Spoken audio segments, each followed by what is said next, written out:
Subscribe करें हमारे YouTube channel साधना gold को और पाएं वीडियो सबसे पहले। और हाँ, बेल आइकन दबाना ना भूलें। हम प्रातः काल उठ करके स्नान क्यों करते? क्या हो सकता है? स्नान करने से क्या मिलता है?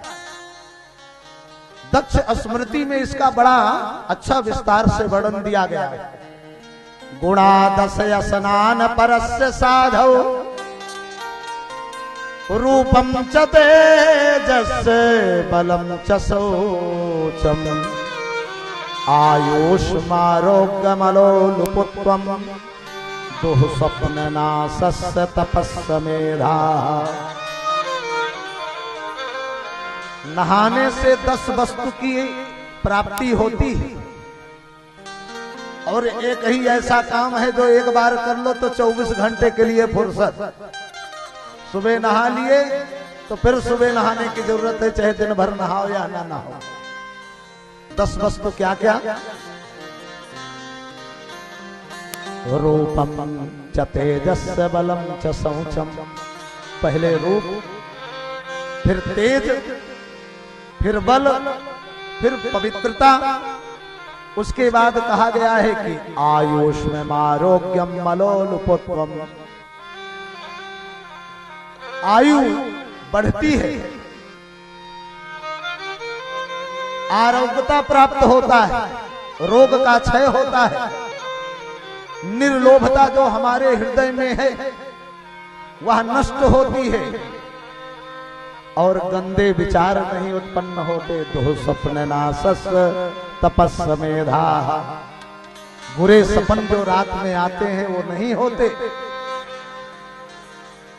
शरीर दिव्य हो जाता है और व्यक्ति ज्ञानवान हो जाता है। ये 10 वस्तु स्नान करने मात्र से ही प्राप्त होते हैं। कहा कि महाराज एक बात बताओ, मैंने सुना है कि स्नान भी कई प्रकार का होता है। महाराज सुखदेव जी कहते हैं कि हाँ, स्नान भी अनेक प्रकार के होते हैं। स्नान मूला क्रिया सर्वा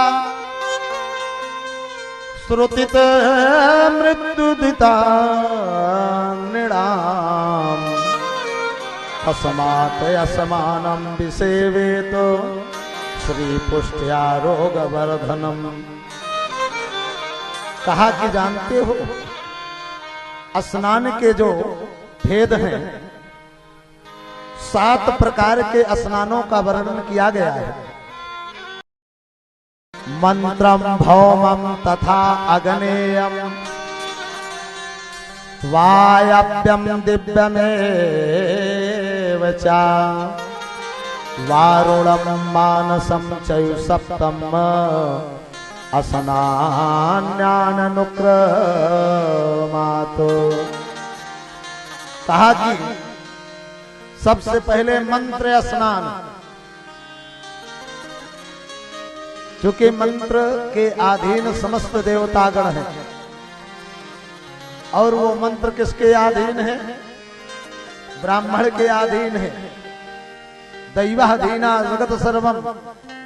या संसार किसके अधीन है? देव के।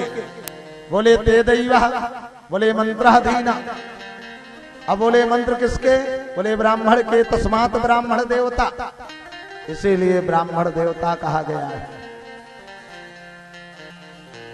और जो ब्राह्मण द्रोही होगा उसका तो भगवान भी रक्षा करने से पीछे हट जाते हैं। प्रेम से बोलो जय श्री कृष्ण।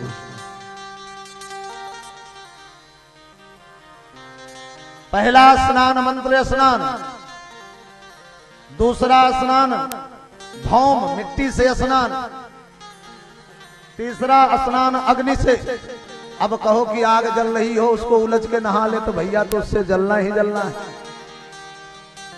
तो उसका मतलब होता है कि जो अग्नि से भस्म बन करके, राख बन करके,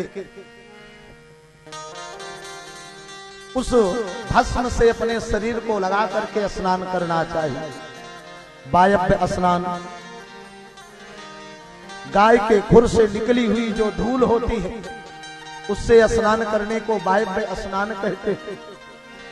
और फिर दिव्य स्नान आता है, जो वृष्टि होती है, देव वृष्टि हम जिसे बरसात कहते हैं, उस बरसात के जल से नहाने से उसे हम दिव्य स्नान कहते हैं। वरुण स्नान, जो गंगा आदि पवित्र नदियां हैं उनमें स्नान करने को वरुण स्नान कहते हैं। और अंतिम स्नान मानसिक स्नान होता है। मन की पवित्रता तो केवल मन से हो सकती है। हम गंगा जी में जाकर के स्नान करें और उसको जल समझें तो ये तो मेरा दोष है। उस जीव का उद्धार कैसे होगा, कल्याण कैसे होगा? तो कभी भी जब स्नान करने बैठो तो आत्मचिंतन करना चाहिए। चाहे घर में बाल्टी में जल टोटी खोल करके ही स्नान करो, तब भी पवित्र नदियों का ध्यान करो।